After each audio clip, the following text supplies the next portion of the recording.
નમસ્કાર દર્શક મિત્રો, હું જપન શાહ, કાનમ એક્સપ્રેસ ન્યૂઝમાં આપનું સ્વાગત છે. જોઈએ આજના મુખ્ય અને મહત્વના સમાચાર. ભરૂચ જિલ્લાના જંબુસર નગર અને શહેરમાં હોળીના મહાપર્વની ઉજવણી.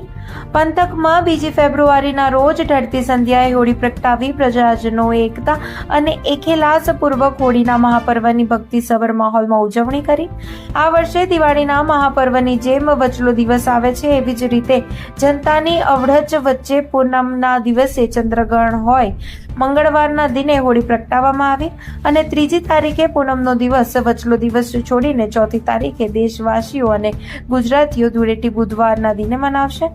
આસુરી શક્તિ, અસત્ય, અનીતિ, અન્યાય અને નકારાત્મક ભાવનો અસત્ય પર સત્યના વિજયના પ્રતીક સમૂહ પર્વ એટલે હોળી ધૂળેટી મનાવીને અસુરો મુનિ વૃત્તિઓનું હોળીમાં દહન કરી ભક્ત પ્રહલાદ રૂપી સત્યનો જય એટલે હોળી અને ધૂળેટીનું પર્વ, જેની શાનદાર ઉજવણી જંબુસર પંથકમાં ભક્તિસભર માહોલમાં હોળી પ્રગટાવી કર્યાના સમાચાર પ્રાપ્ત થયા છે. રિપોર્ટર રમેશ પરમાર, જંબુસર.